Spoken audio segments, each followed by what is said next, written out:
Hello friends, welcome to LTX classes and welcome to 7th November daily Hindu news analysis. So friends, ఈ వీడియోలో మనము 7th November Hindu news పేపర్లో publish అయినటువంటి important ఆర్టికల్స్ని మనం ఈ వీడియోలో both prelims and then mains పర్స్పెక్టివ్లో మనం అయితే కనుక డిస్కస్ చేస్తామండి. Let us start the discussion. So friends, మన యొక్క యాప్ వచ్చేసి మీకు LTX క్లాసెస్ అండి. మీకు ఇది ప్లే స్టోర్లో మీకు అవైలబుల్ ఉంటుంది. ఒకవేళ ఆల్రెడీ మీరు డౌన్లోడ్ చేసుకుని ఉంటే కనుక సో దాంట్లో మీరు ఈ పాటికే ఫ్రీ PDFs అనేటువంటి కోర్స్లో కూడా మీరు ఎన్రోల్ అయిపోయి ఉంటారు. ఒకవేళ అవ్వకపోయి ఉంటే కనుక if you are for the very first time watching our video, మన యొక్క యాప్ డౌన్లోడ్ చేసుకున్నాక ఫ్రీ PDFs అనేటువంటి కోర్స్ ఉంటుంది. ఆ కోర్స్లో మీరు ఎన్రోల్ అయినట్లయితే it is free to enrol అండి. ఎన్రోల్ అయినట్లయితే కనుక మనకి ఈ యొక్క యాప్లో ప్రొవైడ్ చేసేటువంటి PDFs, ఈ క్లాస్కి సంబంధించినటువంటి PDFs అన్నీ కూడా మీకు ఈ ఫ్రీ PDFs అనేటువంటి దాంట్లో అప్లోడ్ చేయబడడం అయితే జరుగుతుంది. Let us start the discussion.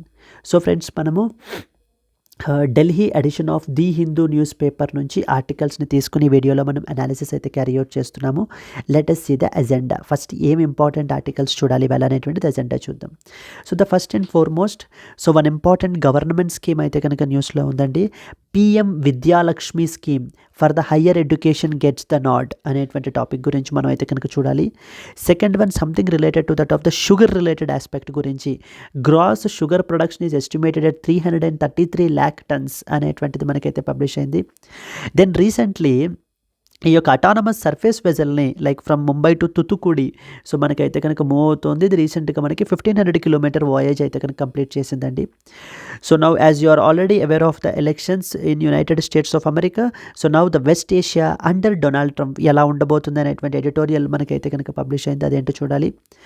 Why did the supreme court of India uphold the UP మద్రాసా act. So నిన్న ఆల్రెడీ మనం చాలా బ్రీఫ్గా దాని గురించి డిస్కస్ చేసాము. బట్ ఈవేళ కొన్ని డైమెన్షన్స్ ఎక్స్ట్రా ఏవైతే యాడ్ అయ్యాయి అనేటువంటి ఈ యొక్క దాంట్లో మనం చూడడం జరుగుతుంది. సెకండ్ వన్, నెక్స్ట్ వచ్చేసి సైన్స్ పేజ్లోకి ఇంపార్టెంట్ ఆర్టికల్ పబ్లిష్ అయింది. Something called as RNA editing is more promising to go where the DNA editing can't అని చెప్పేసి మనకు ఒక ఆర్టికల్ అయితే పబ్లిష్ అయిందండి. We have to look into that particular thing. Yes, so these are the important articles that we will be looking in the today's Hindu news analysis అండి. And apart from that, from article number 7, that is PM Vishwakarma scheme అని చెప్పేసి రీసెంట్గా న్యూస్లో ఉంది. Common cat snake అనేటువంటిది Valmiki tiger రిజర్వ్లో మనకి రీసెంట్గా identify చేశారు. ఎక్సర్సైజ్ విన్ బ్యాగ్స్ 2024 అనేటువంటిది మనకి ఏంటి అని అంటే కనుక Ambala and as well as Chandi మందిర్లో మనకైతే కనుక షెడ్యూల్ చేశారు. దాని గురించి ఏంటి అనేటువంటి చదవాలి. దెన్ నెక్స్ట్ వచ్చేసి rapid Apophis mission for the space safety, so Ramses mission అనేటువంటి దాని గురించి మనం చూడాలి. యూరోపియన్ యూనియన్ వాళ్ళది. శిల్ప్ సమగం మేళా 2024 అనేటువంటిది మనకైతే కండక్ట్ చేస్తున్నారు. వరల్డ్ అగ్రికల్చర్ ఫోరం అయితే రీసెంట్గా న్యూస్లో ఉంది. So these are all the articles from 7 that we will be covering in the today's live class అండి. ఈవేళ నైట్ జరగబోయేటువంటి లైవ్ కరెంట్ అఫైర్స్ క్లాస్లో సో మనకైతే కనుక వీటి గురించి డిస్కస్ చేస్తాము. So that live current affairs class that I'm discussing is part of our UPSC current affairs course అండి. ఈ UPSC కరెంట్ అఫైర్స్ కోర్స్లో I will be the one who will take up the classes. So మీకు మొత్తం మనం ఏంటి అని అంటే కనుక ఇక్కడ ఈ వీడియోలో హిందూ న్యూస్ పేపర్ని అయితే మనం క్యారీ అవుట్ చేస్తున్నాం analysis. But apart from that, so there are other important websites like for example Indian Express, down to earth, other government websites, Press Information Bureau, వీటి నుంచి మనం ఆర్టికల్స్ని తీసుకుని ఇక్కడ ఈ లైవ్ క్లాసెస్లో మనం కండక్ట్ చేయడం జరుగుతుంది. ఇక్కడ మీకు హ్యాండ్ రిటన్ నోట్స్ PDFగా మీకు ఇవ్వబడడం జరుగుతుంది. సో దీనికి ఒక ఛార్జ్ వచ్చేసి మనకి 15,000 రూపీస్ అండి. బట్ 7,000 రూపీస్ ఆఫ్ తోటి మీకు కేవలం 8,000 రూపీస్కే మీకు అందుబాటులో ఉంటుంది. ఈ 8,000 కూడా మీకు కోర్సు లైఫ్ టైం వ్యాలిడిటీ తోటి వస్తుంది. Which means you will be paying only once but you will enjoy the benefits for the life time. ఈ యొక్క రెడ్యూస్డ్ ఆఫర్ పీరియడ్ మీకు 15th నవంబర్ వరకు మాత్రమే వ్యాలిడ్. ఇక్కడ స్క్రీన్ మీద కనిపించేటువంటి నెంబర్కి మీరు కాల్ చేసినట్లయితే మీకు ఏ విధమైన డౌట్స్ ఉన్నా కూడా మన ఎక్స్పర్ట్ టీమ్ తోటి మాట్లాడి మీరు క్లియర్ అయితే చేసుకోవచ్చు. Yes, let us start the discussion. The first and foremost article, PM Vidyalakshmi scheme for higher education gets the nod. So higher educational ఇన్స్టిట్యూషన్స్లో మనకి ఏంటంటే చదవడానికి చాలామంది పాపులేషన్కి, చాలామంది స్టూడెంట్స్కి సో ఫైనాన్షియల్ ఇది మనకి సపోర్ట్ లేకపోవటం మూలాన ఆగిపోతున్న వాళ్ళు చాలామంది ఉన్నారండి. వాళ్ళు చదవాలనుకుంటున్నటువంటి డ్రీమ్ కాలేజెస్లోనే అక్కడ కూడా చదవడం అనేటువంటిది పాసిబుల్ అనేటువంటిది కావట్లేదు. సో అలాంటి వాళ్ళందరికీ కూడా ఒక ఫైనాన్షియల్ అసిస్టెన్స్, ఒక ఫైనాన్షియల్ సపోర్ట్ని ప్రొవైడ్ చేయాలి అని చెప్పేసి యూనియన్ క్యాబినెట్ రీసెంట్గా ఈ యొక్క PM Vidyalaya scheme or PM Vidyalakshmi scheme అనేటువంటి దాన్ని మనకి అప్రూవ్ అయితే కనుక చేశారు. ఈ పిఎం విద్యాలక్ష్మి స్కీమ్ అనేటువంటిది it is a central sector scheme. Please be very clear. ఇక్కడ మనకి ఆప్షన్స్లో, స్టేట్మెంట్స్లో, ప్రిలిమినరీలో it is a centrally sponsored scheme అని చెప్పేసి మనకి ఇస్తుంటారు, but it is a central sector scheme అండి. సో ఇక్కడ చూడండి, the Union Cabinet, chaired by Prime Minister Narendra Modi on Wednesday, approved a new central sector scheme titled as PM Vidya Lakshmi, which seeks to provide the financial support to the meritorious students in their pursuit of higher education. So వాళ్ళ యొక్క higher educational నీడ్స్కి గాను వాళ్ళకి సంబంధించినటువంటి tuition fee, వాళ్ళకి సంబంధించినటువంటి other expenses ఏమన్నా కూడా అవన్నీ కూడా మనకి ఈ లోన్లో అయితే కనుక కవర్ అయిపోతాయి. ఈ లోన్స్కి మనకి ఏంటంటే కనుక ఎటువంటి కోలాటరల్ అంటే ఎటువంటి సెక్యూరిటీ మనం ప్రొవైడ్ చేయాల్సినటువంటి అవసరం లేదు. And there is no guarantor as well. ఎవరిని మనం ఏంటంటే షూరిటీ పెట్టమని కూడా మనం అడగాల్సినటువంటి అవసరం కూడా మనకి లేదు. So those students who want to study in this particular 860 అని చెప్పేసి గవర్నమెంట్ ఐడెంటిఫై చేసిందండి. In any of the top 860 quality higher education ఇన్స్టిట్యూషన్స్లో కనుక అడ్మిషన్ పొందాలి అని అనుకుంటున్న వాళ్ళకి these institutions include both government and private sector as well ఉన్నటువంటి వాళ్ళందరూ కూడా మనకి ఈ స్కీమ్కి మనకి ఎలిజిబుల్ అనమాట. So let us discuss some important points associated with this. The Union Cabinet, recently chaired by Modi, approved the PM Vidya Lakshmi scheme. So is it a centrally sponsored scheme and no, it is a central sector scheme. What does it mean by? It means by 100% funding మనకి central గవర్నమెంటే provide చేస్తుంది. Please be very clear. And there are other option that is called as centrally sponsored scheme అని కూడా మనకు ఉంటాయి. Centrally sponsored scheme. ఈ centrally sponsored స్కీమ్లో మనకి like here both the central and as well as the state governments అనేటువంటివి మనకి contribute చేస్తాయండి. Like for example we have PM Shri schools. రీసెంట్గా మనకి ఈ పిఎం శ్రీ స్కూల్స్ అనేటువంటి స్కీమ్, ఆ ప్రోగ్రామ్ కూడా మనకైతే కనుక రన్ అవుతుంది కదా. ఈ యొక్క PM Shri schools is a centrally sponsored scheme. So PM Shri School scheme is an example for centrally sponsored initiative where central government in general states లో మనకి central government 60% పెట్టుకుంటే the rest state governments మనకి 40% పెట్టుకుంటాయండి. అంటే ఒక ప్రతి 100 రూపాయల్లో 60 రూపాయలు central government పెట్టుకుంటుంది, ఇంకో 40 రూపాయలు స్టేట్ గవర్నమెంట్ పెట్టుకుంటుంది. అలా అయితే దాన్ని మనము సెంట్రల్లీ స్పాన్సర్డ్ స్కీమ్ అని చెప్పేసి పిలుస్తాం. అలా కాకుండా 100% ఫండింగ్ మనకి సెంట్రల్ గవర్నమెంటే ప్రొవైడ్ చేస్తుంటే సో దాన్ని we call it as central sector scheme అని చెప్పేసి మనకి పిలవడం జరుగుతుంది. So now here coming back to this discussion, ఈ యొక్క పిఎం విద్యాలక్ష్మి స్కీమ్ అనేటువంటిది మనకి central sector scheme. So to support the meritorious students who are financially in their pursuit of their higher education. ఒక రిప్రజెంటేషనల్ ఇమేజ్ కూడా మనం ఇక్కడ పెట్టబడడం జరిగింది. మీరు ఇక్కడ చూసినట్లయితే కనుక latest is the few important points కూడా మనకు ఉన్నాయండి. So the PM Vidyalakshmi scheme is another concrete step towards implementation of NEP. NEP stands for national education policy అని చెప్పేసి అర్థం. National education policy that was brought out by the central government. And దీంట్లో మనకి so కొన్ని conditions ఉన్నాయంటే it's not applicable to all people. Students who are having annual family income of up to ₹8 lakhs shall be eligible to get 3% interest subvention on the loans up to ₹10 lakh. అంటే so family income 8 lakhs up to ఉండేటువంటి వాళ్ళకి మనకి ఏంటి అని అంటే కనుక ఇంకొక అడిషనల్గా ఒక 3% ఇంట్రెస్ట్ సబ్సిడీ అనేటువంటిది కూడా మనకి వీళ్ళు ప్రొవైడ్ చేస్తారు. 7.5 lakh లోన్ వరకు మనకి shall be eligible for 75% of the credit guarantee. And ఇదంతా కూడా మనకి transparent, student friendly and digital application ప్రాసెస్లో మనకి అయితే కనుక రన్ అవుతుందండి. So definitely this will be considered as a very step in the right direction because there are lot number of students so who are unable to, who are financially so not strong enough in order to study in their dream higher educational institutions. So in this context definitely మనకి ఏంటంటే కనుక ఈ యొక్క scheme ఆ యొక్క required ఇంపిటస్ అనేటువంటి దాన్ని మనకి ప్రొవైడ్ చేస్తుంది. What is objective? You already know it right. Providing financial assistance to students in securing to the top 860 quality higher educational institutions, please be very clear, across India, which includes both government and as well as private sector. Second important విషయంలో మనకి ఎక్కడ trap అనేటువంటిది ఉంటుంది అని అంటే కనుక ఇక్కడ చెప్తారండి, it is applicable only to governmental institutions అనేటువంటి స్టేట్మెంట్స్ని కూడా మనకి ఇస్తూ ఉంటారు. And then comes collateral free loan facility. ఎటువంటి కోలాటరల్ అంటే ఎటువంటి సెక్యూరిటీ, ఎటువంటిది కూడా మనం పెట్టాల్సినటువంటి అవసరం లేదు ఈ యొక్క స్కీమ్ అండర్లో. This scheme offers collateral free, guarantee free loans from the banks and as well as financial institutions. They can cover their full amount of tuition fees and other related expenses through these particular loans ద్వారా. Coverage ఏంటి అని అంటే కనుక government చెప్తున్నటువంటి estimates ప్రకారం 22 లక్షల మంది students ఈ యొక్క స్కీమ్ వల్ల బెనిఫిట్ అయితే కనుక పొందుతారు అని చెప్పేసి మనకి గవర్నమెంట్ అయితే చెప్తోంది. ఇక్కడ మనకి 75% క్రెడిట్ గ్యారంటీ అనేటువంటిది ఇస్తారండి, అప్ టు ₹7.5 lakh వరకు కూడా, so that the banks can extend the educational loans to large number of the స్టూడెంట్స్కి మనకి ప్రొవైడ్ చేయొచ్చు. విత్ రెస్పెక్ట్ టు ఫైనాన్షియల్ అవుట్లే, ఇది మనకి ఏంటంటే కనుక ఈ యొక్క ఎన్ని కోట్లు మనకి అలాట్ చేశారు ఏంటి అనేటువంటిది, ఇప్పుడు స్టేట్ లెవెల్ ఎగ్జామ్స్ కూడా రాస్తూ ఉంటారు మీలో కొంతమంది, సో అలాంటి వాళ్ళకి ఈ యొక్క విద్యాలక్ష్మి స్కీమ్కి ఎంత అలొకేషన్ చేశారు, ఏ పీరియడ్ నుంచి ఏ పీరియడ్ వరకు మనకి అలొకేట్ చేశారు, ఇలాంటి క్వశ్చన్స్ కూడా మనకు అడుగుతూ ఉంటారు.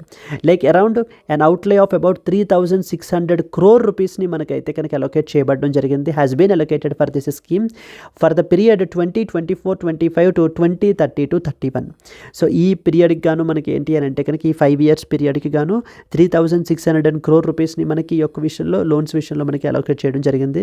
And around 7 lakh fresh students are annually are expected to benefit under this particular scheme. And it is overseen by which ministry అండి, ministry of education. So this scheme will be which ensures that its implementation to support the students in need of the financial aid for the higher education. So హయ్యర్ ఎడ్యుకేషన్లో మనకి ఏంటి అని అంటే కనుక so enrolments అనేటువంటివి increase అవ్వడానికి, so that successful skilled గ్రాడ్యుయేట్స్గా మనకి బయటకు రావడానికి ఈ యొక్క స్కీమ్ మనకి ఎంతగానో ఉపయోగపడుతుంది. ఈ governmental schemes are very important from the exam perspective friends. So both in preliminary పర్స్పెక్టివ్లో consider the following statements about PM Vidyalakshmi scheme అని చెప్పి స్ట్రైట్ అవే ఇస్తారు, లేకపోతే మెయిన్స్లో కూడా ఆ పలానా స్కీమ్ యొక్క హైలైట్స్ ఏంటి, ఆ స్కీమ్ యొక్క సిగ్నిఫికెన్స్ ఏంటి, సో ఇలాంటివి ఏ విధంగా మనకి ఈ యొక్క స్కీము హయ్యర్ ఎడ్యుకేషన్ సెక్టార్కి యాక్సెస్ని ఏ విధంగా రెవల్యూషనైజ్ చేయొచ్చు అనేటువంటి కూడా మనకి మెయిన్స్ పర్స్పెక్టివ్లో మనకి ఇస్తారు. Let us see this. Discuss the potential impact of PM Vidyalakshmi scheme on access to higher education in India and what are the challenges that it may face in effective implementation. So the other challenges as well. So ఏం మనకి face చేసేటువంటి అవకాశాలు ఉంటాయి with respect to its effective implementation. So this is ideally a possible mains question from this particular topic. మనకి ఇది GS paper 2 ఎడ్యుకేషన్లో అండర్లో టాపిక్లో మనకి are governmental schemes related to that of education అనేటువంటి అండర్లో మనకి ఆ టాపిక్లో మనం స్టడీ చేయాలండి.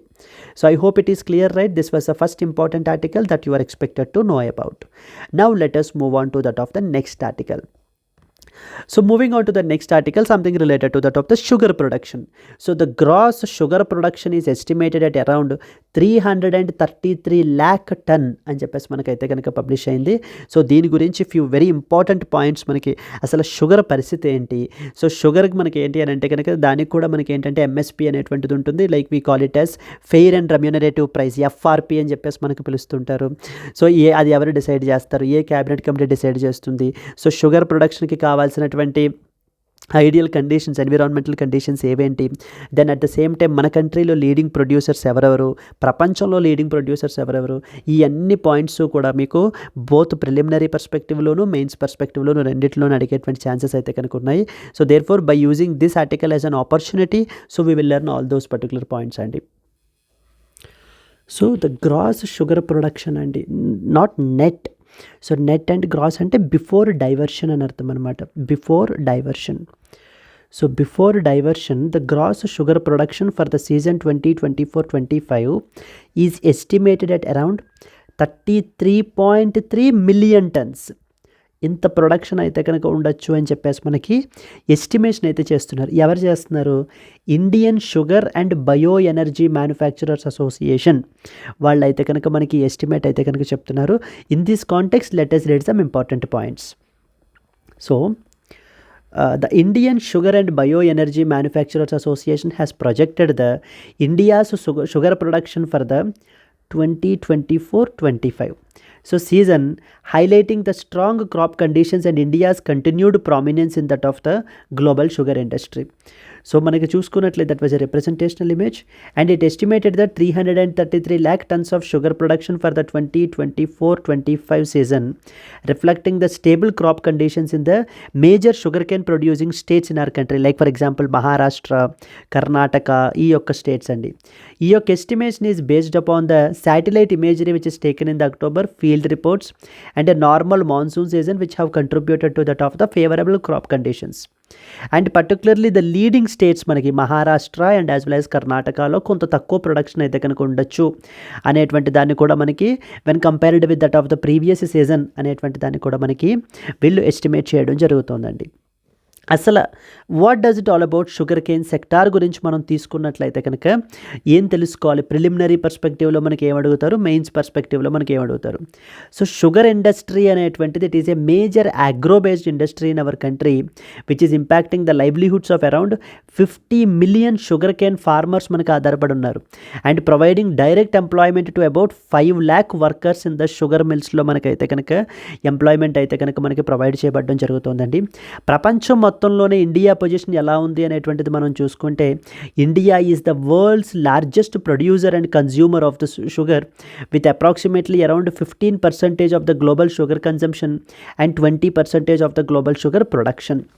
అండ్ బ్రెజిల్ తర్వాత India is the second largest exporter as well with respect to that of the sugar. మరి మన కంట్రీలో ఏ స్టేట్స్ టాప్ పొజిషన్లో ఉన్నాయని మనం చూసుకున్నట్లయితే కనుక Maharashtra, Uttar Pradesh, Karnataka. So these are the leading sugar cane producing states in our country. మన యొక్క కంట్రీలో leading sugar cane producing condition. So sugar కేన్కి కావాల్సినటువంటి జియోగ్రాఫికల్ కండిషన్స్ ఏమేంటి? సో లైక్ టెంపరేచర్ అనేటువంటిది మనకి ఎంత ఉండాలి? టెంపరేచర్ అనేటువంటిది 21 to 21 degrees Celsius అయితే కనుక మనకి టెంపరేచర్ ఉండాలి. రైన్ఫాల్ వచ్చేసి around 75 to 100 centimeters of annual rainfall మనం ప్రొవైడ్ చేయగలిగి ఉండాలి. సో రిచ్ అండ్ లోమీ సాయిల్లో మనకి ఏంటి అని అంటే కనుక ఆప్టిమల్ ప్రొడక్షన్ అనేటువంటిది మనకి బాగుంటుందన్నమాట. సో షుగర్ కేన్ ప్రైజింగ్ మెకానిజంకి వచ్చేసరికి we have something called as FRP అంటారండి. ఎఫ్ఆర్పి అంటే ఫెయిర్ అండ్ రెమ్యూనరేటివ్ ప్రైజ్ అని అర్థం. Fair and as well as remunerative price. ఈ fair and as well as remunerative price sugar mills ఉంటాయి కదా, sugar mills అనేటువంటివి షుగర్ ఫార్మర్స్కి పే చేయాల్సినటువంటి ప్రైజ్ ఫర్ దేర్ ప్రొడ్యూస్.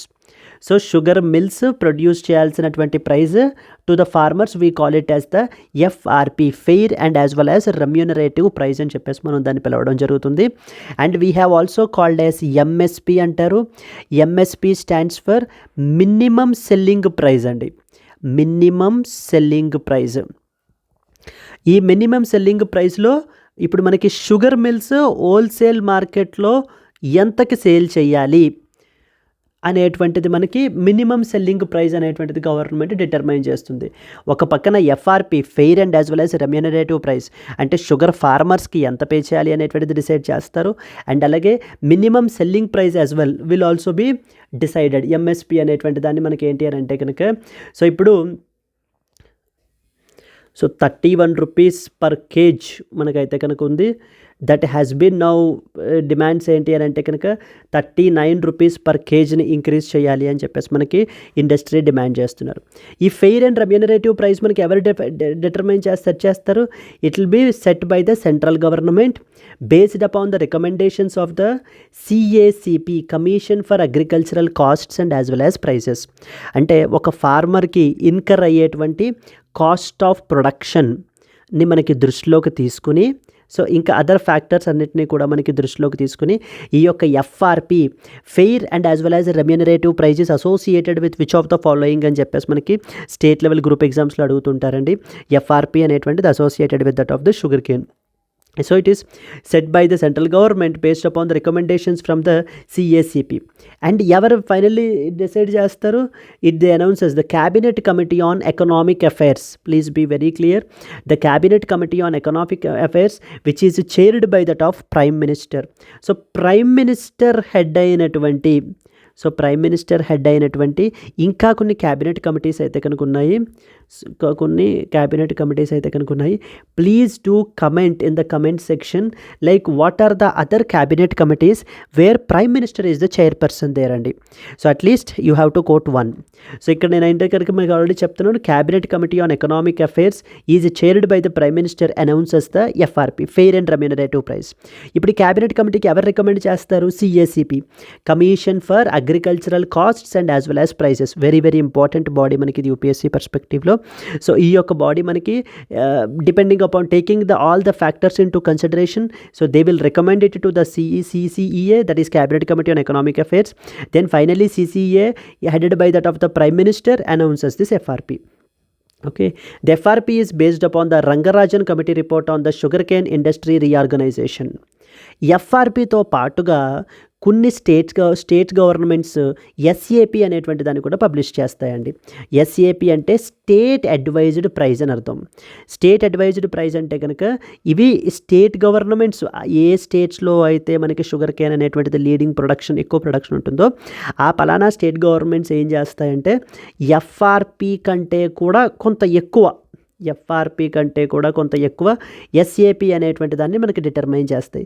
ఎప్పుడైతే ఎస్ఏపి ఆ పలానా స్టేట్ చెప్తుందో అప్పుడు ఆ స్టేట్లో ఉండేటువంటి షుగర్ మిల్స్ అందరూ కూడా ఏంటంటే కనుక అక్కడ ఆ స్టేట్లో ఉండేటువంటి షుగర్ ఫార్మర్స్కి ఆ యొక్క ఎస్ఏపి ప్రైజ్ని పే చేయాలి. సో చూడండి, announced by that of the state governments of the key sugar Kane producing states. For example, what are the top states? Maharashtra, Uttar Pradesh, Karnataka, these are the leading producers. So SAP is generally higher than that of the FRP. Central government decide చేసినటువంటి FRP కంటే కూడా SAP అనేటువంటిది మనకి జనరల్లీ మనకి ఎక్కువగా ఉంటుంది. And is calculated by considering the input costs and as well as other economic factors which are affecting the farmers. So రకరకాల ఫ్యాక్టర్స్ అన్నింటినీ కూడా కన్సిడరేషన్లోకి తీసుకుని మనకి ఎస్ఏపిని, ఎఫ్ఆర్పిని మనకి ఎఫ్ఆర్పిని సెంట్రల్ గవర్నమెంట్ డిటర్మైన్ చేస్తే ఎస్ఏపిని మనకి స్టేట్ గవర్నమెంట్స్ డిటర్మైన్ చేస్తాయి. స్టేట్ అడ్వైజ్డ్ ప్రైజెస్ అంటారు. ఎంఎస్పి అంటే మినిమం సెల్లింగ్ ప్రైస్ అండి. సో అలా కాకుండా మనకి మిగతా క్రాప్స్కి అసోసియేటెడ్గా ఎంఎస్పి అని ఉంటుంది, బట్ అదేంటంటే మినిమం సపోర్ట్ ప్రైస్, అది మినిమం సపోర్ట్ ప్రైజ్. ఓకే, అంటే ఈ ప్రైజ్కి మనకి ఏంటి అని అంటే కనుక government will purchase from that of the farmers. Yes, that is what is the minimum support price. International లెవెల్లో షుగర్ ప్రొడక్షన్ని మనకు ఏంటంటే కనుక రెగ్యులేట్ చేయడానికి ఇంటర్నేషనల్ షుగర్ ఆర్గనైజేషన్ అనేటువంటి ఒక సంస్థ ఉంది మనకి. అండ్ ఎందుకు దీని గురించి మనం స్టడీ చేయాలి అని అంటే 2024లో India will be the chairman for this particular ISO అండి. In the 63rd council meeting of ISO, the India was selected as the chairperson for 2024 in recognition of its leading role in that of the global sugarcane sector. So the focus వచ్చేసి మనకి ఏంటి? India aims to promote sustainable practices in the sugar cane cultivation, sugar and ethanol production. Please be very clear. మనం ఏంటంటే కనుక కొంత part of, ఇందాక మనము gross అని చెప్పేసి చూసాం కదా, గ్రాస్ అంటే బిఫోర్ డైవర్షన్. సో డైవర్షన్ దేనికి? డైవర్షన్ దేనికంటే బిఫోర్ డైవర్షన్ దేనికమ్మా? డైవర్షన్ అనేటువంటిది ముందు దేనికంటే ఇథనాల్ని ప్రొడక్షన్ చేస్తారు. సో ఇథనాల్ని మనము ప్రొడ్యూస్ చేస్తాం అనమాట. ఇథనాల్ని ప్రొడ్యూస్ చేసి ఇథనాల్ బ్లెండింగ్ ప్రోగ్రామ్, ఈబీపీ అనేటువంటి ప్రోగ్రామ్ ఉంది మనకి. సో పట్టుకెళ్ళి మనము పెట్రోల్లో మనం అయితే కనుక కలపడం జరుగుతుంది. ఎస్, ఈ యొక్క ఇథనాల్ని ప్రొడ్యూస్ చేయడానికి ఈ యొక్క షుగర్ కేన్ మనకి ఏదైతే ప్రొడ్యూస్ అవుతుందో దాన్ని కొంత పోర్షన్ మనకి డైవర్ట్ కూడా చేయడం జరుగుతుంది. Instead of domestic sugar production, sugar consumption కన్నా కూడా సో మనం అలా కొంత డైవర్షన్ కూడా చేస్తూ ఉంటాం. సో ఇక్కడ మనకి sugar Kane cultivation like for sugar and as well as ethanol production and better utilisation of byproducts like for example molasses అనేటువంటిది ఒక బై ప్రొడక్ట్, బగాసే అనేటువంటిది ఒక byproduct, and there are other residual sugars as well. ఇవన్నీ కూడా మనకి the other byproducts that are as part of this particular sugar cane production. India will work with the ISO member countries to advance the environmental and economic sustainability in the sugar industry. So important points మనం చూసుకుంటే కనుక India produces around 34.3 million tons of sugar, maintaining its position as the largest producer globally. And in fact it is the largest consumer and a significant exporter, position itself as an influential player in setting the global sugar trends and as well as policies. So మనకి leading producers మనకి ఎవరెవరు అని అంటే Brazil is one such country, so then followed by India is another country. So these are the top countries with respect to that of the sugar production in the world. Yes, so మనకి ఏంటంటే కనుక you are expected to know about FRP, fair and remunerative price అంటే ఏంటి, SAP state advised prices అంటే అర్థం ఏంటి, cabinet committee, so commission for agricultural costs and as well as prices CACP, so the cabinet committee of economic affairs. So then next వచ్చేసి what is MSP, minimum selling price. ఈ aspects అన్నీ కూడా మీకు exam పర్స్పెక్టివ్లో డీటెయిల్డ్గా మీరు ఇంకా GS paper 3 economy అగ్రికల్చర్లో మీరైతే కనుక స్టడీ చేయాలండి. సో మనం ఇందాక చూపించినటువంటి జిఎస్ కోర్స్లో అయితే కనుక మీకు సో ఎకానమీలో చాలా క్లియర్గా ఇంకా ఎలాబొరేటెడ్గా మనకి ఎక్స్ప్లెయిన్ చేయబడడం అయితే కనుక జరుగుతుంది. Yes, so this is in brief all about the sugar production in our country. Moving forward, yes this is what I'm talking about అండి. UPSC general studies plus big 5 combo అనేటువంటి దాన్ని మనం ప్రొవైడ్ చేస్తున్నాము. ఇక్కడ మీకు ఏంటంటే కనుక ఐడియల్లీ దీని యొక్క ఛార్జ్ వచ్చేసి మనకి 65,000, 20,000 ఆఫ్తో మీకు ఏంటంటే 45,000కే మీకు లభిస్తుంది. ఇక్కడ మనం general studies, NCERT foundation, current affairs, CSAT, preliminary test series, mains answer test series మొత్తం అన్నిటినీ కూడా మనం కవర్ చేయబడడం జరుగుతుంది. ఈ యొక్క ఆఫర్ మనకి 15th నవంబర్ వరకు మాత్రమే వ్యాలిడ్ అండి. ఈ యొక్క కోర్సు మీకు ఒక్కసారి once you purchase it for 45,000 rupees, it is for lifetime validity. తోటి మీకు అయితే కనుక వస్తుంది. ఇక్కడ స్క్రీన్ మీద కనిపించేటువంటి నెంబర్కి మీరు కాల్ చేసినట్లయితే మీకు ఏ విధమైన డౌట్స్ ఉన్నా కూడా మీరు క్లియర్ చేసుకోవచ్చు. Yes, let us move forward to that of the next article. Autonomous surface vessel completes 1,500 kilometer voyage. So autonomous surface vessel means, so చూడండి, this vessel is representational image here. The vessel completed its voyage without any humans. So humans అనేటువంటి వాళ్ళు మనకి లేకుండా అటానమస్గా మనకి ఏంటంటే కనుక ఈ యొక్క సర్ఫేస్ వెజల్ అనేటువంటిది మనకి 1,500 కిలోమీటర్ జర్నీని అయితే కనుక ట్రావెల్ చేసిందండి ముంబై నుంచి తూతుకుడికి. So from Mumbai to Thoothukudi without any human intervention. So very very important. So this shows it's a demonstration so that with respect to our autonomous capability, autonomous వెహికల్స్ని లేదా అటానమస్ మెరిటైమ్ టెక్నాలజీని డెవలప్మెంట్లో మన యొక్క ఎక్స్పర్టీస్ మనకి ఏంటి అని అంటే కనుక కనపరుస్తూ ఉంటుందన్నమాట. సో దీని గురించి let us read some important points. ఇది మనకి సాగరమాల పరిక్రమ అనేటువంటి జర్నీ ద్వారా మనకి రీసెంట్గా కపుల్ ఆఫ్ డేస్ బ్యాక్ అయితే మనం డిస్కస్ చేసామండి దీని గురించి. So the defence innovation organisation, naval indigenous organisation గురించి, ఇండిజీనియస్ అండ్ ఇన్నోవేషన్ ఆర్గనైజేషన్ గురించి, వాటన్నిటి గురించి అక్కడ మనం చాలా క్లియర్గా ఎక్స్ప్లెయిన్ చేసాము. So there is no point in explaining it again. So please do watch the previous videos for that particular thing. An autonomous surface vessel which is developed by the Sagar Defense Engineering. ఈ యొక్క Sagar defence engineering అనేటువంటి company మనకి ఏంటంటే కనుక ఈ యొక్క autonomous surface వెజల్ని మనకి ఏంటంటే డెవలప్ చేశారు. Successfully completed a 1,500 kilometre voyage from Mumbai నుంచి తూతుకుడికి without any human intervention, showcasing our progress in the unmanned maritime technologies. So this was a representational image of the surface vessel without any human intervention it is moving అండి.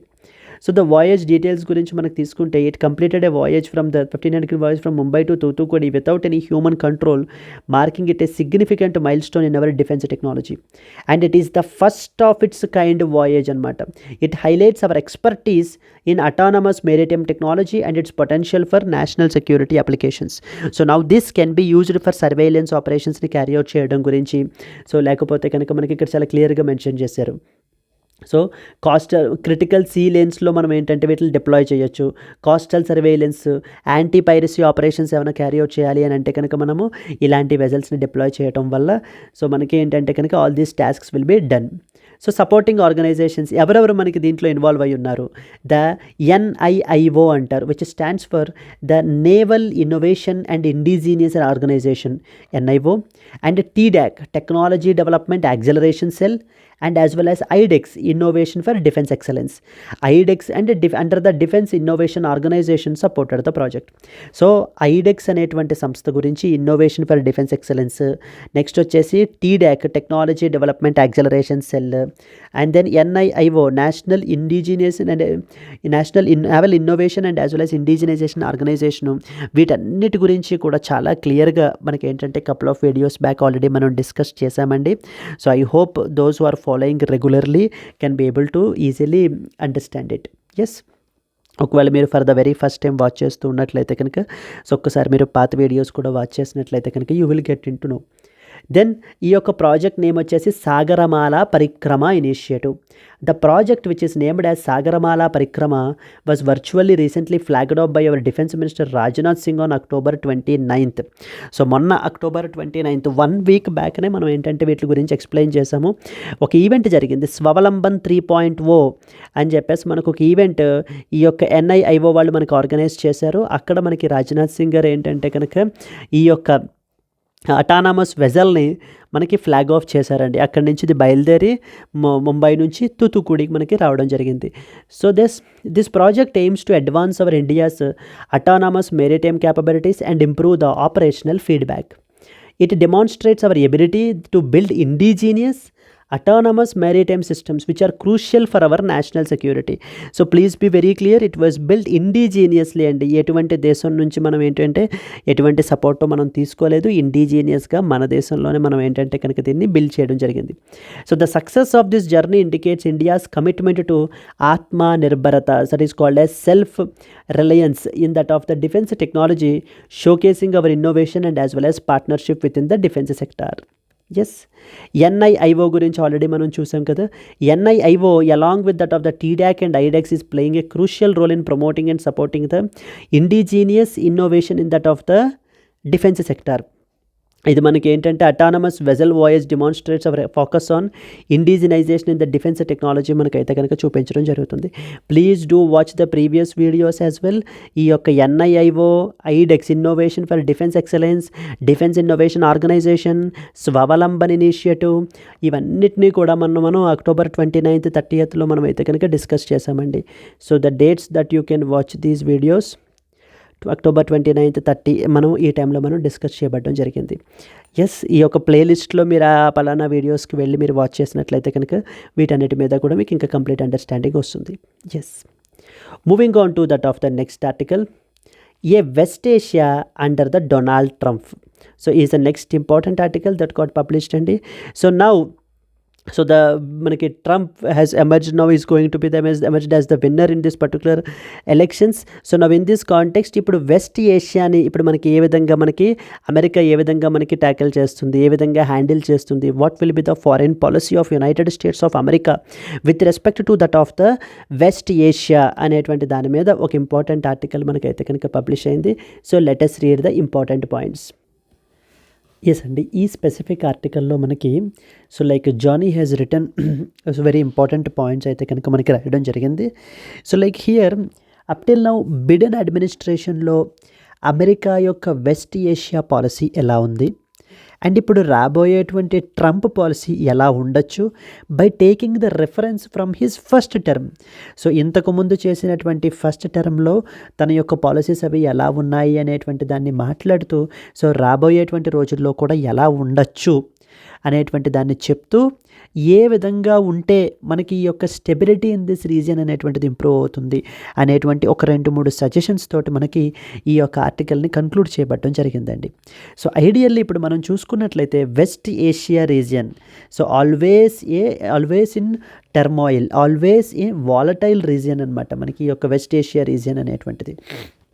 ఈ west Asia region తీసుకున్నట్లయితే కనుక ఇక్కడ west Asia region yes, so ఈ west Asia region తీసుకుంటే కనుక like how the US approach is like Biden approach మనకి ఏ విధంగా ఉంది అనేటువంటి దాని మీద ముందు మనకి మాట్లాడడం జరిగిందండి. Biden approach is in the 2-pronged way. So that means in the 2 different ways. So the first one వచ్చేసి మనకి ఏంటంటే United States of America is basically an ally of Israel. You should understand that point. So friend of Israel, it supports Israel. So now in this context చూస్తే first point ఏంటి, so now Israel is waging a war on Gaza. So Gaza మీద మనకి ఏంటంటే కనుక యుద్ధం నడుస్తుంది, and అలాగే even రీసెంట్గా లెబనాన్కి ఇంక్రీజ్ అయ్యింది అది, అండ్ ఈవెన్ ఇరాన్ తోటి కూడా మనకి కాన్ఫ్లిక్ట్స్ అనేటువంటివి ఎన్హాన్స్ అయ్యాయి. సో యుఎస్ఏ యొక్క వెస్ట్ ఏషియా పాలసీ అప్రోచ్ ఎలా ఉందంటే, first we have to support the Israel.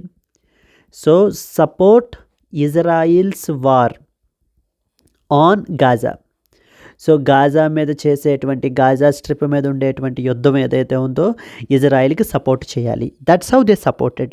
So like how they supported, for example, so it was quoted that around $17.9 billion worth military assistance అనేటువంటిది మనకి ఈ యొక్క Biden administration United States of ఇజ్రాయిల్కి మనకి support చేశారండి. And అలాగే we have something called as థాడ్ terminal high altitude area defence system అనేటువంటి డిఫెన్స్ సిస్టమ్ని కూడా మనకి మొబిలైజ్ చేసి సో ఇజ్రాయిల్ వాళ్ళకి ఇవ్వడం కూడా మనకి జరిగింది, United States of America. And around 100 ట్రూప్స్ని కూడా పంపించి so that in order to operate it and provide the training అనేటువంటిది మనకి చేశారు. సో ద ఫస్ట్ స్టెప్ ఏంటంటే అప్రోచ్లో support the Israel's war on Gaza, that they are doing it. Second one, ఈ యొక్క వార్ ఏదైతే ఉందో అది గాజాకి మాత్రమే పరిమితం అవ్వాలి, అంతే తప్ప చుట్టుపక్కల ఉన్నటువంటి నైబరింగ్ ఏరియాస్కి ఒక ఆల్ అవుట్ రీజనల్ వార్గా మాత్రం స్ప్రెడ్ అవ్వకూడదు. Because so that will backfire to that of the America's interests. So it has to confine only to that of the Gaza. So second approach ఏమవ్వాలి, so begin the diplomatic efforts, begin the diplomatic measures so that to prevent all out regional war. So to prevent the regional వార్ని మనకి spread అవ్వకుండా చూసుకోవాల్సినటువంటి బాధ్యత United States of అమెరికాది. ఇది like October 2023 అంతకంటే ముందు plan చేస్తున్నటువంటి steps. But ఈ రోజున చూస్తే, ఈ యొక్క అప్రోచెస్ పరిస్థితి బట్టి చూస్తే ఏమైపోయిందంటే, now the situation has completely turned in to డిజాస్ట్రస్గా మారిపోయిందంటూ మనకి ఆథర్ మాట్లాడుతున్నారు. లైక్ ఏ విధంగా మారిపోయింది, ఈ యొక్క సపోర్ట్ వల్ల అరౌండ్ మనకి 43,000 మంది పాలస్తీనియన్స్ చనిపోయారు. Around 43 Palestinians died in the Gaza because of due to the constant attacks by that of Israel. Second one వచ్చేసి ఈ సపోర్ట్ అనేటువంటిది మనకి ఏమైంది, గాజాకి సపోర్ట్ చేయడము ఇలా చేస్తూ ఉండటం వల్ల ఏమైందంటే, నౌ ఈ గాజాకి మాత్రమే పరిమితం అవ్వకుండా it spread to the neighbouring country that is Lebanon. Invasion on Lebanon, particularly on which particular group, Hezbollah అనేటువంటి గ్రూప్ కూడా మనకి స్ప్రెడ్ అయిపోయింది. అండ్ హెజ్బొల్లా యొక్క లీడర్ని అసాసినేట్ చేయడము, గాజా యొక్క లీడర్ని, హమాస్ యొక్క లీడర్ని అసాసినేట్ చేయడము, ఇవన్నీ కూడా మనకి సబ్సీక్వెంట్గా మనకి జరగడం జరిగాయి, disasters events. And not only that, ఇప్పటిదాకా ఇరాన్ మనకి ఏంటంటే కనుక హమాస్ని హెజ్బొల్లాని ఇండైరెక్ట్గా ఉండి సపోర్ట్ చేస్తూ ఉండేది. సో ఇండైరెక్ట్గా అంటే Iran use to do an indirect war with that of Israel. But ఈ యొక్క ఇన్సిడెంట్స్ వల్ల ఏమైపోయింది అని అంటే కనుక, so the direct attacks between the Iran and as well as Israel also got increased. Direct attacks between Iran and as well as Israel has also increased అని చెప్పేసి మనకి ఇవన్నీ పాయింట్స్ని కూడా మనకి ఆథర్ హైలైట్ చేస్తున్నారు. So like what is the approach and what are the consequences that is happening అనేటువంటి దాని మీద. Now even reputation of United States of America is at stake. Reputation of United States of America is at stake because now the Biden is being accused of మనకి ఏంటంటే కనుక he has been criticized of promoting the genocide through Israel ద్వారా మనకి ఏంటంటే కనుక గాజాలోను అక్కడ కూడా ఈ యొక్క జెనోసైడ్ని మనకి ప్రమోట్ చేయిస్తున్నారు. So the United States of America is not taking adequate steps in order to make the peace in this particular region అనేటువంటి ఇష్యూస్ కూడా మనకి, ఈ యొక్క క్రిటిసిజమ్స్ని కూడా మనకి అమెరికా ఫేస్ చేస్తుంది. ఇది కాంటెక్స్ట్లో ఉన్నప్పుడు now A regime change has happened. Now the regime change has happened and now the Trump came into picture. So now the next 5 years మనకి, so the Trump is going to continue. So now ఏ విధంగా Trump యొక్క west Asia policy ఉంటుంది అనేటువంటి దాని మీద మనకి author మనకి highlight చేస్తున్నారండి. ఎలా ఉండబోతోంది అంటే, ఇజ్రాయిల్కి సపోర్ట్ చేస్తుందా లేకపోతే ఇజ్రాయిల్కి యాంటీగా ఉంటుందా అనేటువంటిది ఆలోచిస్తూ తన యొక్క ఫస్ట్ టర్మ్ని, ఇంతకుముందు చేసినటువంటి ఫస్ట్ టర్మ్ని రెఫరెన్స్గా మనకి తీసుకుంటే ఏం చెప్తున్నారంటే, Trump administration is also similar to that of Biden's administration with respect to that of the West Asia. Even Trump తన యొక్క క్యాంపెయిన్లో కూడా so he has outrightly pointed out that is USA will support Israel's victory. So always for the Israel's victory అయితే కనుక USA support చేస్తుంది అని మనకైతే కనుక చెప్పుకొని రావడం జరిగింది. ఆ తరుణంలో ఫస్ట్ టర్మ్లో ఏమేమి యాక్టివిటీస్ తీసుకున్నారు వాటిని రెఫరెన్స్గా తీసుకుని మనకి ఇప్పుడు ఏం చేస్తారు అనేటువంటిది మనకు ఆలోచిస్తే it is Trump only who moved the America's embassy, America వాళ్ళ యొక్క ఎంబసీని మనకి జెరూసలంకి మూవ్ చేసింది ట్రంపే. In order to recognise the Jerusalem as the official capital of Israel కింద మనకి ఏంటంటే జెరూసలంకి మూవ్ చేసింది ట్రంపే. అండ్ ఇజ్రాయిల్ వాళ్ళు గోలన్ హైట్స్ అని చెప్పేసి ఉంటాయి ఇజ్రాయిల్లో, sorry not Israel, it was in Syria. So సిరియాలో ఉండేటువంటి గోలన్ హైట్స్ని మనకి ఇజ్రాయిల్ ఇల్లీగల్గా ఆక్యుపై చేసుకుంటే సో దాన్ని కూడా Trump has recognized, he recognized the Israel's illegal occupation of Golan Heights. UPSC has asked Golan Heights అనేటువంటివి మనకి ఎక్కడున్నాయని చెప్పేసి అడిగారండి. So Golan Heights are in the Syria. So this is the second important step that the United States of America has taken with respect to support the Israel, pro-Israeli measures అన్నమాట ఇవన్నీ కూడా. Then next ఇరాన్కి ఎగెనెస్ట్గా he has withdrawn from the one of the ambitious deal. So withdrawn from the something called as JCPOA deal. అంటే ఏంటి అర్థం? Joint comprehensive plan of action, JCPOA. ఇరాన్తో sign చేసినటువంటి JCPOA డీల్లోంచి కూడా యూనిలాటరల్లీ బయటకు వచ్చేసింది ట్రంపే.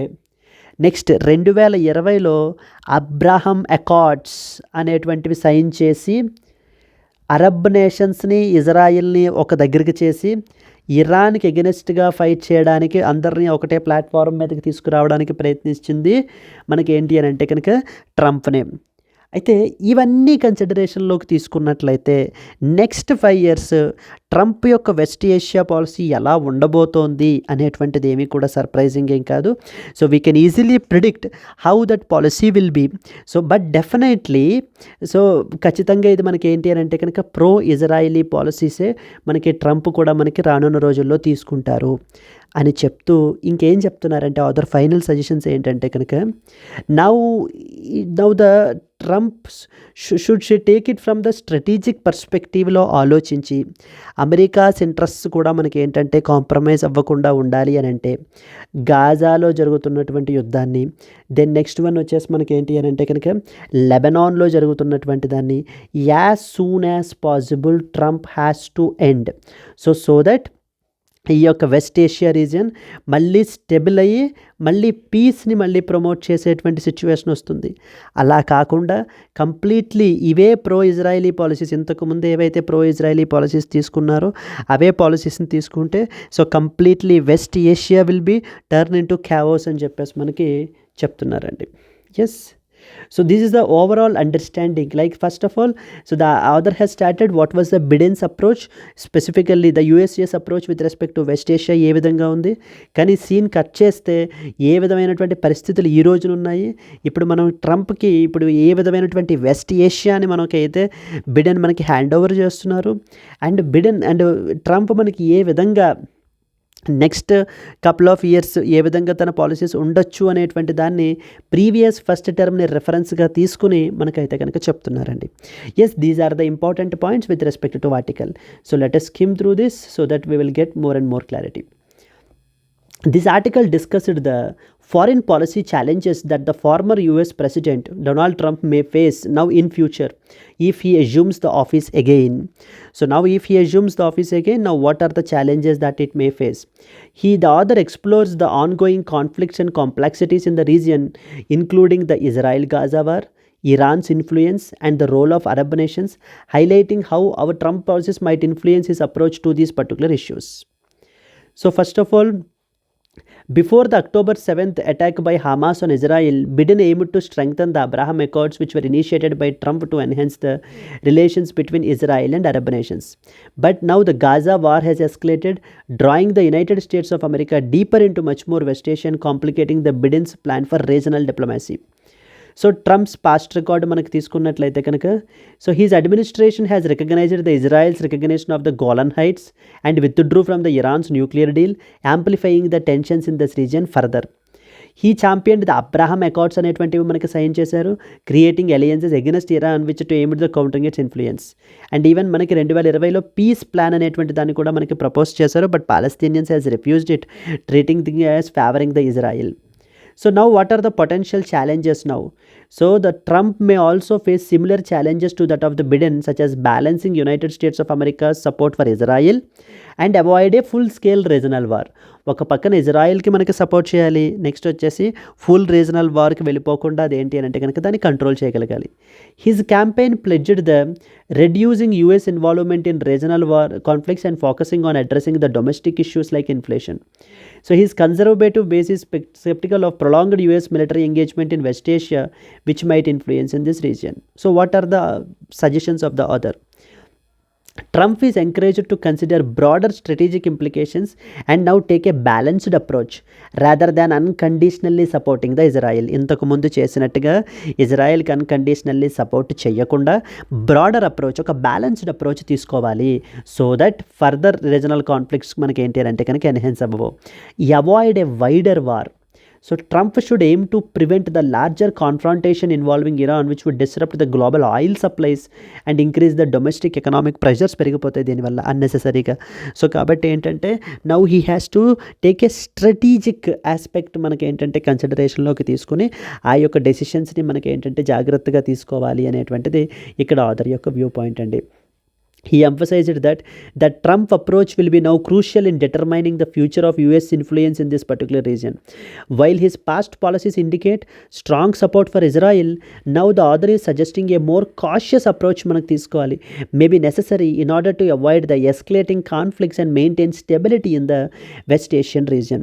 So ippudu unnatuvanti West Asian region lo manaki entante kanaka ee yokka approach ni manam follow avvatam valla ఖచ్చితంగా మళ్ళీ స్టెబిలిటీ అనేటువంటిది మళ్ళీ మెయింటైన్ అవుతుంది.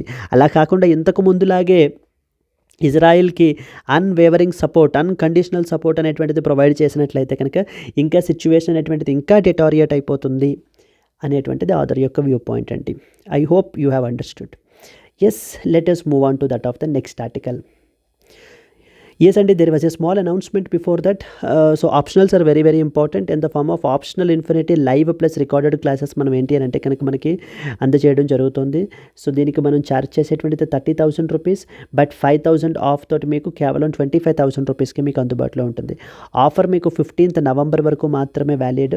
మన దగ్గర అన్ని పాపులర్ ఆప్షనల్స్ ఉన్నాయి: political science and international relations, public administration, sociology, anthro and as well as the Telugu literature. So ఈ కోర్స్ మీకు లైఫ్ టైం వ్యాలిడిటీ తోటి వస్తుంది. ఇక్కడ స్క్రీన్ మీద కనిపించేటువంటి నెంబర్కి మీరు కాల్ చేసినట్లయితే మీకు ఏ విధమైన డౌట్స్ ఉన్నా కూడా మీరు క్లియర్ చేసుకోవచ్చు. Yes, why did the supreme court of India uphold the UP మద్రాసా Act? Already yesterday's వీడియోలో మనం ఏంటంటే దీనికి సంబంధించినటువంటి కాంటెక్స్ట్ అంతా కూడా చాలా క్లియర్గా ఎక్స్ప్లెయిన్ చేయబడడం జరిగిందండి. లైక్ అసలు ఈ మద్రాసాస్ అనేటువంటివి ఏంటి, యూపీ మద్రాసా యాక్ట్ అనేటువంటిది పరిస్థితి ఏంటి, సో దీన్ని మనకి ఏంటంటే అలహాబాద్ హైకోర్టు ఏ విధంగా మనకి స్ట్రైక్ ఆఫ్ చేసింది, సో దాన్ని సుప్రీంకోర్టు మనకి ఏంటంటే అప్హోల్డ్ చేశారు, ఎందుకు అప్హోల్డ్ చేశారు, ఇలాంటి ఆస్పెక్ట్స్ అన్నీ కూడా మనం ఆల్రెడీ ఎస్టర్డేస్ వీడియోలో కవర్ చేయడం జరిగింది. So but just we will take this as a revision where in brief we will discuss hardly in 4 to 5 minutesలో సో మనం ఫినిష్ ఆఫ్ చేసేద్దాం. సో యూపీ మద్రాసా యాక్ట్ అనేటువంటిది ఏంటి, మనకి మద్రాసా ఎడ్యుకేషన్ని ఉత్తరప్రదేశ్లో రెగ్యులేట్ చేయడానికి ఆ పలానా స్టేట్ లెజిస్లేటివ్ అసెంబ్లీ చేసినటువంటి చట్టం UP మద్రాసా act. So like teacher రిక్రూట్మెంట్స్కి సంబంధించి కరికులం ఏ విధంగా ఉండాలి అనేటువంటి ఆస్పెక్ట్స్ అన్నిటి గురించి కూడా దీన్ని అలహాబాద్ హైకోర్టు మనకి ఏం చేశారంటే యూపీ మద్రాసా యాక్ట్ సెక్యులరిజంని మనకి వైలేట్ చేస్తుంది. సెక్యులరిజం అనేటువంటిది one of the basic features of the constitution. So దీన్ని మనకి వైలేట్ చేయకూడదు. సో బేసిక్ స్ట్రక్చర్ డాక్టరీని వైలేట్ చేసినట్టే అని చెప్పేసి మనకి ఈ యొక్క యూపీ మద్రాసా యాక్ట్ని మనకి ఏం చేశారు, స్ట్రైక్ ఆఫ్ చేశారు. So this particular legislation has been struck off by the Allahabad High Court. Now the matter went to that of the Supreme Court of India. So Supreme Court of India దాన్ని ఏం చేశారంటే కనుక Allahabad high court చెప్పినటువంటి దాన్ని set aside చేసేసి so now it uphold the it uphold the UP Madrasa Act by saying that UP Madrasa Act has nothing to violate the secularism feature ni manaki entante violate chesinattu kaadu, and at the same time it is just a regulatory act. So article number 30 of the కాన్స్టిట్యూషన్లో provide చేసినటువంటి fundamental right ఏమీ కూడా absolute కాదు. It is a subject to reasonable restrictions and the state can also impose some regulatory measures in order to ensure that quality ఎడ్యుకేషన్ని promote చేయడానికి అనేటువంటి ఉద్దేశంతో so మనకి సుప్రీంకోర్టు ఏంటంటే దీన్ని స్ట్రైక్ ఆఫ్ అప్హోల్డ్ అయితే చేశారండి. This is a representational image of a madrasa. Yes, so in this context let us read these important points and we will move on to that of the next article.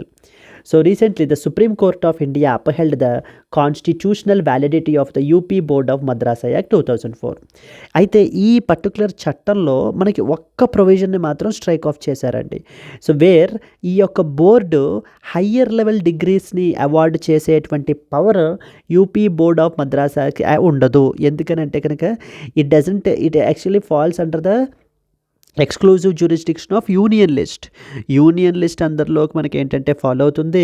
So మనకి state governments don't have that particular power అనేటువంటి దాన్ని ఒక్కటిని strike off చేసి మిగతా decision అంతటిని కూడా uphold చేశారు, act అంతటిని కూడా. That decision except for the provision disallowing the board from awarding the higher degree, it supported the regulating madrasas for secular education like without infringing upon the religious freedoms. What is the purpose? ఈ 2004 act purpose ఏంటి అసలు? to regulate the madrasas in the areas like for example curriculum, teacher qualifications, examination standardsని prescribe చేయడము, వీటిలన్నింటినీ కూడా మనకి ఏంటంటే regulate చేయడానికి యూపీ వాళ్ళు యాక్ట్ని తీసుకొచ్చారు. It covers about 24,000 madrasas in India with over 16,000 in Uttar Pradesh alone, including both recognized and as well as unrecognized institutions. So the constitutional validity, the Supreme Court has upheld the constitutionality, aligning it with a secular education mandate under the UP Madrasa Education Board, except for the authority to award the higher degrees. The court emphasized that states can regulate the secular education in madrasas as long as it respects their religious character, does not infringe upon their minority rights. వాళ్ళ యొక్క minority రైట్స్ని infringe చేసే విధంగా లేనంత వరకు కూడా మనకి ఏంటంటే కనుక ఈ యొక్క కోర్ట్ మనకి స్టేట్ గవర్నమెంట్స్ రెగ్యులేట్ చేయొచ్చు సెక్యులర్ ఎడ్యుకేషన్ అని చెప్పేసి మనకి చెప్పారండి. Because we have to balance educational standards and religious autonomy, రెండింటినీ బ్యాలెన్స్ చేయాలి. The supreme Court ruled that regulating the secular education is necessary for maintaining the educational quality while preserving the madrasas religious identity.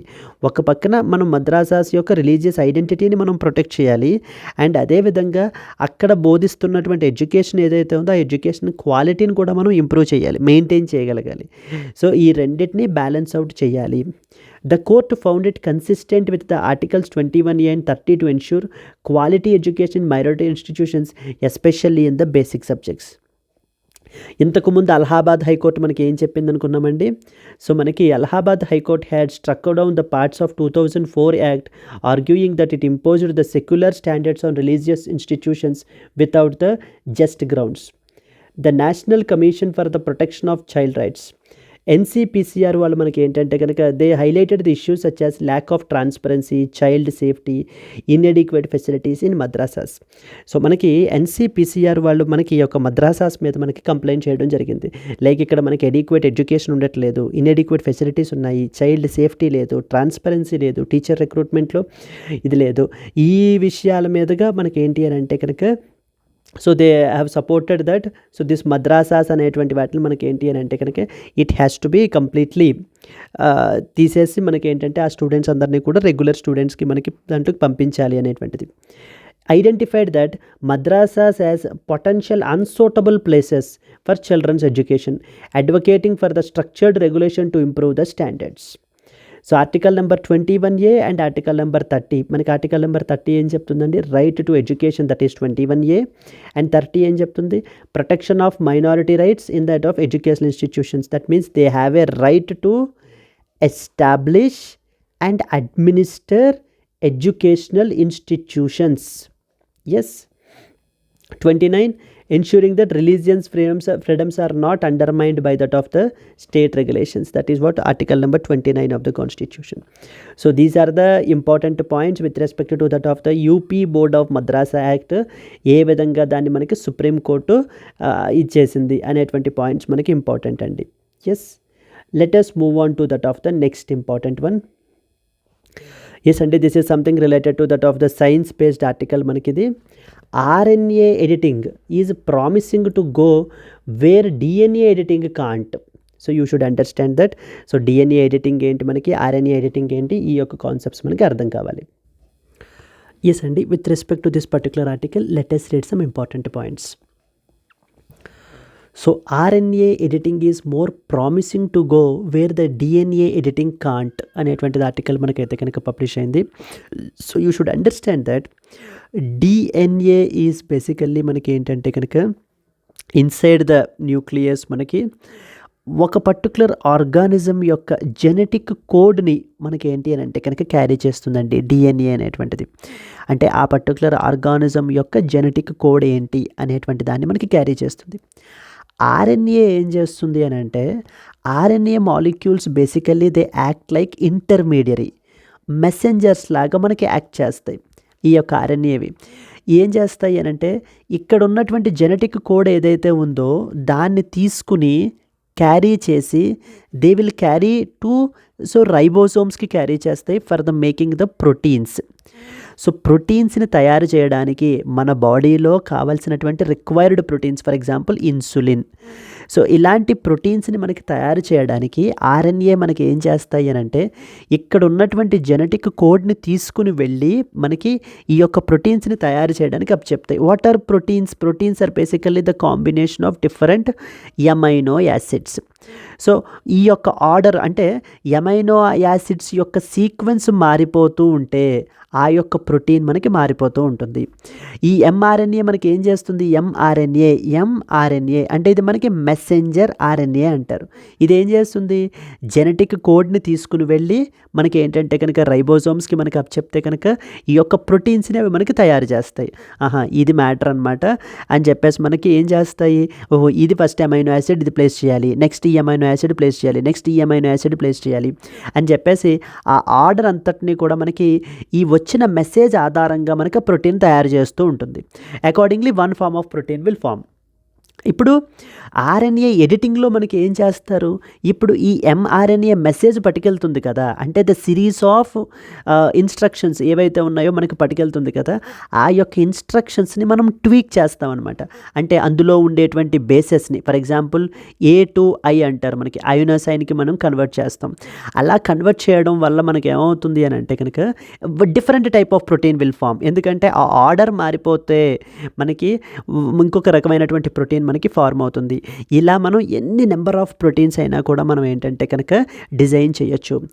DNA editing అంటే ఏంటంటే ఆ పలానా genetic code మనకి మారిపోతుంది. But RNA విషయానికి వచ్చేసరికి ఏంటంటే RNA is temporary in nature. So టెంపరరీగానే అంటే ఈ యొక్క mRNA చాలా టెంపరరీగానే ఉంటుంది. mRNA తర్వాత ఫేడ్ అవుట్ అయిపోతుంది, మళ్ళీ సెల్ మళ్ళీ ఇంకొక mRNA అని మనకి ప్రొడ్యూస్ చేస్తుంది. ఆ విధంగా mRNA ఎడిటింగ్ చేయడం is a safe option rather than doing the direct DNA editing.